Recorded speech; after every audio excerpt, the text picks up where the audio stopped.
اعوذ باللہ من الشیطان الرجیم بسم اللہ الرحمن الرحیم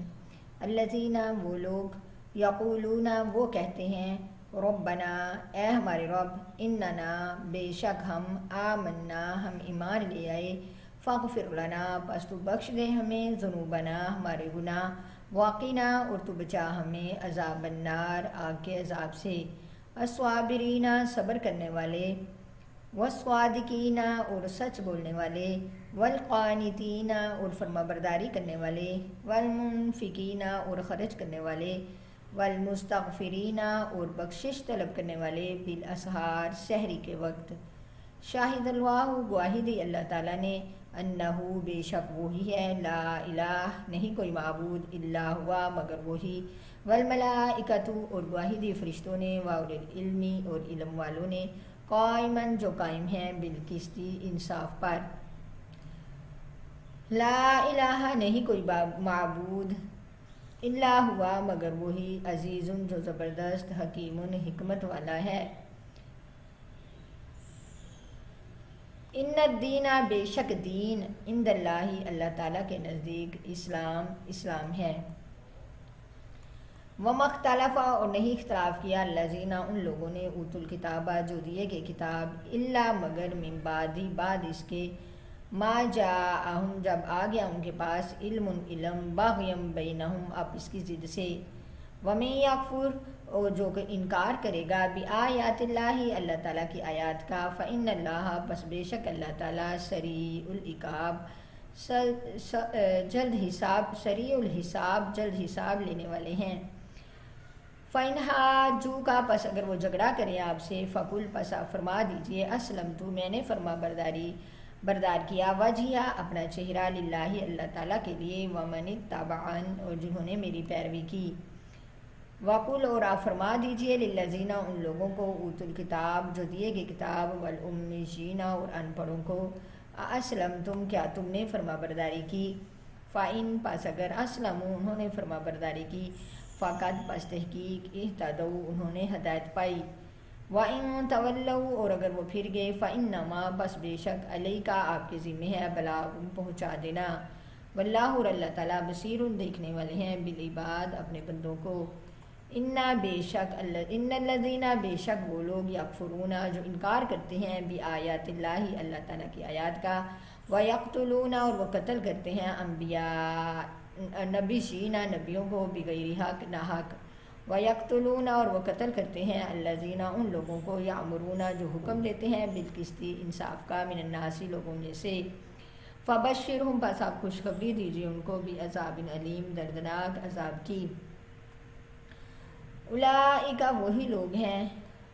الذین وہ جو حبطت ضائع ہو گئے اعمالہم اعمال ان کے فی دنیا میں والآخرۃ اور آخرت میں وما لہم اور نہیں ان کے لیے من الناصرین کوئی مددگار بسم اللہ الرحمن الرحیم آج کا سبق الذین یقولون وہ لوگ جو کہتے ہیں ربنا اے ہمارے رب بے شک ہم ایمان لے آئے فاغفر لنا پس تو بخش دے ہم کو ذنوبنا ہمارے گناہ وقنا اور تو بچا ہمیں عذاب النار آگ کے عذاب سے وہ کون سے لوگ ہیں جو یہ دعا کرتے ہیں کہ اے رب ہمارے ہم ایمان لے آئے ہیں جیسا تو نے کہا ہم نے مان لیا بس تو اب ہمارے گناہوں کو بخش دے اور ہمیں جو ہے آگ کے عذاب سے بچا کون سے لوگ ہیں صابرین وہ صبر کرنے والے ہیں وہ صادقین یعنی کوئی مصیبت آ جائے جسمانی ہو یا کہ کوئی آفت آ جائے یا بیماری آ جائے تو وہ صبر کرتے ہیں وہ صادقین اور وہ سچ بولتے ہیں ہر صورت میں والقانتین اور وہ فرما برداری کرتے ہیں والمنفقین اور اللہ تعالیٰ کے دیے ہوئے مال میں سے وہ خرچ کرتے ہیں والمستغفرین اور بخشش طلب کرتے ہیں اللہ تعالیٰ سے بالاسحار سحری کے وقت یہ ان لوگوں کی صفات ہیں جو ایمان لانے کے بعد یہ اللہ تعالیٰ سے دعا کرتے ہیں کہ اللہ ہمارے گناہوں کو معاف کر دے اور ہمیں جو ہے وہ جہنم کے آگ سے یا عذاب سے جہنم کے عذاب سے یا آگ کے عذاب سے بچا آگے آ رہی ہے شاہد اللہ گواہی دی اللہ تعالیٰ نے اللہ انہو بے شک وہ لا الہ نہیں کوئی معبود الا ہوا مگر وہی ہے اس میں اللہ تعالیٰ کی توحید کو بیان کیا گیا ہے جس میں اس کے علاوہ یہ ہے کہ یہ جو توحید ہے اللہ تعالیٰ کی کہ اللہ اس بات کی خود گواہی دے رہے ہیں، اور اس کے بعد اس کے بھیجے ہوئے رسول اور کتابیں ہیں آسمانی، وہ بھی اس کی توحید پر گواہ ہیں، اور دوسری شہادت فرشتوں کی ہے جو اللہ تعالیٰ کے مقرب ہیں، ان کی گواہی ہے۔ اللہ تعالیٰ فرما رہے ہیں تیسری گواہی اس میں اہل علم کی ہے۔ اہل علم سے مراد انبیاء علیہ السلام اور عام علماء اسلام ہیں۔ ابن کثیر میں امام غزالی رحمہ اللہ فرماتے ہیں کہ علماء کی بڑی فضیلت ہے کہ اللہ تعالیٰ نے ان کی شہادت کو اپنی اور اپنے فرشتوں کی شہادت کے ساتھ ذکر فرمایا ہے، اور یہ بھی ہو سکتا ہے کہ اہل علم سے متعلق وہ لوگ مراد ہوں جو علمی اصولوں پر صحیح نظر کر کے یا کائنات عالم میں غور و فکر کر کے اللہ تعالیٰ کی وحدانیت کو ثابت کرتے ہیں۔ اب یہ جو آیت ہے، اس آیت کو آیت شہادت کہا جاتا ہے، یہ ایک خاص شان رکھتی ہے۔ امام تفسیر فرماتے ہیں کہ یہود کے دو بڑے بڑے عالم ملک شام سے مدینہ طیبہ میں آئے اور مدینہ کی بستی کو دیکھ کر آپس میں بات کرنے لگے کہ یہ بستی تو اس طرح کی ہے جس کے لیے تورات میں پیشن گوئی آئی ہے کہ اس میں ایک آخری نبی جمع ہوگا۔ اس کے بعد ان کو یہ اطلاع ملی کہ یہاں کوئی بزرگ ہیں جن کو لوگ نبی کہتے ہیں۔ یہ آپ صلی اللہ تعالیٰ علیہ وسلم کی خدمت میں حاضر ہوئے، آپ پر نظر پڑتے ہی وہ تمام صفات ان کے سامنے آگے جو تورات میں آپ کے لیے بتائی گئی تھی۔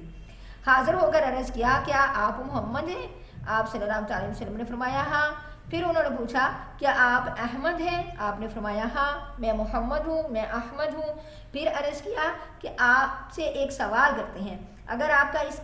اس کا صحیح جواب دیں تو ہم ایمان لے آئیں گے۔ آپ نے فرمایا دریافت کرو۔ انہوں نے سوال کیا کہ اللہ تعالیٰ کی کتاب میں سب سے بڑی شہادت کون سی ہے؟ اس سوال کے جواب کے لیے یہ آیت شہادت نازل ہوئی، آپ نے ان کو پڑھ کر سنا دی، یہ دونوں اسی وقت مسلمان ہو گئے۔ آپ صلی اللہ علیہ وسلم نے عرفات میں جب یہ آیت پڑھی تو اس کے بعد فرمایا وَأَنَا ذَلِكَ مِنَ الشَّاهِدِينَ یا ربی، یعنی اے پروردگار میں بھی اس پر شاہد ہوں۔ امام احمد کی ایک روایت سے معلوم ہوتا ہے کہ جو شخص اس آیت کی تلاوت کے بعد یہ کہے وَأَنَا عَلَى ذَلِكَ مِنَ الشَّاهِدِينَ، تو اللہ تعالیٰ قیامت کے روز فرشتوں سے فرمائیں گے کہ میرے بندے نے ایک وعدہ کیا ہے اور میں وعدہ پورا کرنے والوں میں سب سے زیادہ ہوں،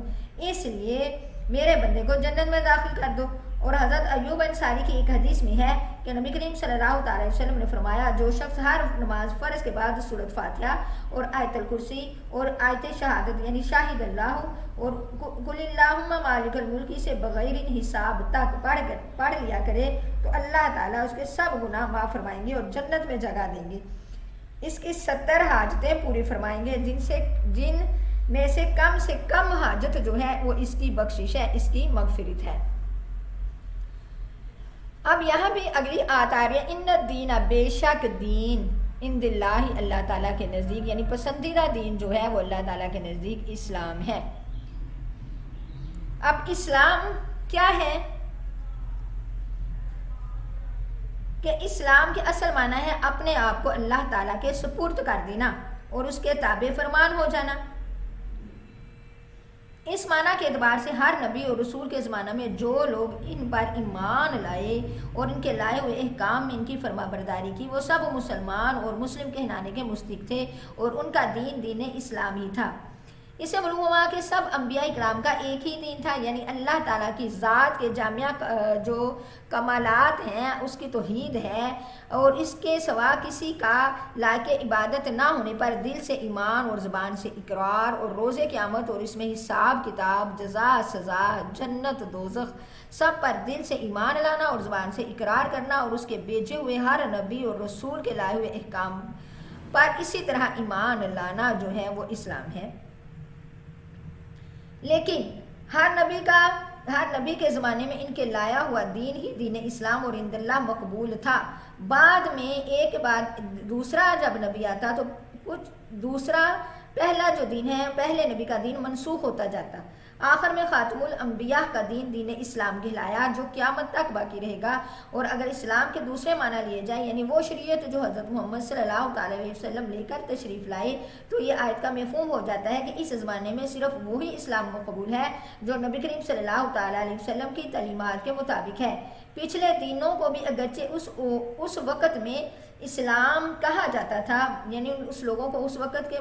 جو لوگ نبی کے تابع تھے ان کو مسلمان کہا جاتا تھا، لیکن اب وہ سب منسوخ ہو چکے ہیں۔ اب قیامت تک کے لیے صرف دین ہوگا تو وہ دین محمدی ہوگا۔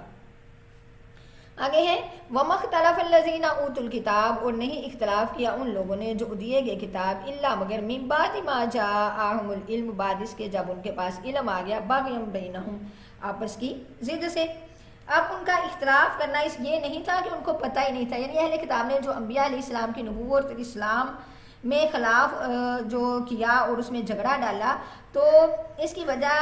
سے نہیں کہ ان کو کوئی اس معاملے کا پتہ نہیں تھا، بلکہ ان کو اپنی کتاب تورات و انجیل سے اور دوسرے ذرائع سے پوری طرح اسلام اور پیغمبر نبی کریم صلی اللہ تعالیٰ علیہ وسلم کی حقانیت کا علم ہو چکا تھا، لیکن مسلمانوں سے حسد اور مال کی محبت نے ان کو اس اختلاف میں مبتلا کیا۔ پھر اللہ تعالیٰ نے فرمایا وَمَن یَکْفُرْ، اور جو کوئی انکار کرے گا بِآیاتِ اللہ، اللہ تعالیٰ کی آیات کا، فَإِنَّ اللَّهَ، بس بے شک اللہ تعالیٰ سریع الحساب، جلد حساب لینے والے ہیں۔ یعنی جو شخص اللہ تعالیٰ کی آیات کا انکار کرتا ہے تو اللہ تعالیٰ جلد سے حساب لینے والے ہیں۔ وہ تو مرنے کے بعد اس عالم کا امتحان داخلہ قبر کے اس عالم میں ہی ہوگا جس کو برزخ کہا جاتا ہے، اور پھر تفصیلی حساب قیامت میں۔ اس حساب و کتاب کے وقت سب جھگڑوں کی حقیقت کھل جائے گی، باطل پرستوں کو اپنی حقیقت واضح ہو جائے گی اور پھر اس کی سزا سامنے آ جائے گی۔ آگے ہے فَإِنْ حَاجُّوكَ، پس اگر وہ جھگڑا کریں آپ سے، فَقُلْ، پس آپ کہہ دیجئے اسلمت، میں نے فرما بردار کیا، وجہیہ، اپنا چہرہ، للہ، اللہ تعالیٰ کے لیے، وَمَنِ اتَّبَعَنِ، اور جنہوں نے میری پیروی کی۔ اب اس آیت کے شروع سے ہی ایک بات کی تھی کہ اللہ تعالیٰ کی توحید کی گواہی دینی ہے کہ اللہ ایک ہے، بس شاہد اللہ۔ اب یہاں بھی ہے کہ اگر وہ آپ سے اس معاملے میں بحث کریں کہ جس طرح یہودی کہتے ہیں حضرت عزیر اللہ تعالیٰ کے بیٹے ہیں اور عیسائی کہتے ہیں حضرت عیسیٰ علیہ السلام اللہ کے بیٹے ہیں، تو آپ انہیں یہ کہہ دیجئے کہ میں صرف اللہ تعالیٰ کے لیے اپنے چہرے کو فرما بردار کرتا ہوں، اپنے آپ کو، وہ لوگ جنہوں نے میری پیروی کی وہ بھی صرف ایک اللہ کو مانتے ہیں۔ اور آپ فرما دیجئے ان لوگوں سے جو دیے کتاب اور ان پڑھوں کو، کیا تم بھی فرما بردار ہوتے ہو؟ بس اگر وہ فرما بردار ہو جائیں تو پھر وہ ہدایت پائیں گے، اور اگر وہ پھر جائیں پس بے شک آپ کے ذمہ تو پہنچا دینا ہے، آپ کا کام تو بس نصیحت کرنا، بتانا ہے، جو اللہ نے آپ کو پیغام دے کے بھیجا ہے وہ آپ کا کام صرف پہنچا دینا ہے۔ اللہ تعالیٰ دیکھنے والے ہیں بالعباد، بندوں کو۔ ان الذین، بے شک وہ لوگ، یکفرون، جو انکار کرتے ہیں اللہ تعالیٰ کی آیات کا اور قتل کرتے ہیں نبیوں کو ناحق، ویقتلون، اور وہ قتل کرتے ہیں ان لوگوں کو۔ یہاں بھی ہے کہ نبی کریم صلی اللہ تعالیٰ علیہ وسلم، اس آیت کی تفسیر میں نبی کریم صلی اللہ تعالیٰ علیہ وسلم سے مروی ہے کہ بنی اسرائیل نے ایک ہی وقت میں 43 انبیاء علیہ السلام کو ایک وقت میں قتل کیا، اور ان کی نصیحت کے لیے یعنی کھڑے ہوئے، یعنی پہلے یقتلون النبیین بغیر حق، ناحق، بغیر اللہ کے بھیجے ہوئے نبی پیغام لانے والے ان کو قتل کیا، اور ان کی جو ہے ان کی نصیحت کے لیے پھر 170 بزرگ کھڑے ہوئے، 170 بزرگ کھڑے ہوئے۔ تو وَيَقْتُلُونَ الَّذِينَ يَأْمُرُونَ بِالْقِسْطِ، جنہوں نے انصاف کا حکم دیا ان کو بھی انہوں نے اسی وقت ایک ہی دن میں ان کا بھی کام تمام کر دیا،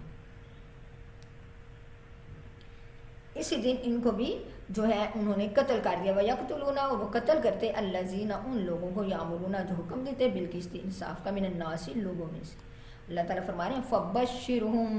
ان کو خوشخبری دیجئے، بِعَذَابٍ أَلِيمٍ، دردناک عذاب کی۔ کہ خوشخبری تو عذاب کی نہیں نہ ہوتی، خوشخبری تو اچھی چیز کی ہوتی ہے، لیکن عذاب یہاں بھی کہا گیا ہے کہ عذاب کی خوشخبری دیجئے ان کو عذاب کی خوشخبری کیوں کہا گیا؟ عذاب کو خوشخبری کیوں کہا گیا؟ کیونکہ انہیں 2 راستے دیے گئے تھے، ایک دین کی طرف آنے کا،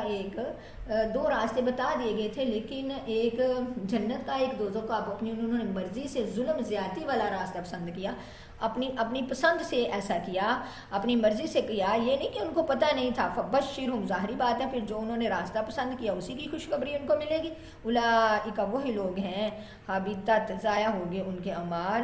پھر دنیا میں بھی اور آخرت میں بھی، وما لہم من الناصرین، اور ان کے لیے کوئی بھی مددگار نہیں ہوگا، کوئی بھی سزا کے وقت ان کا حامی و ناصر نہیں ہوگا۔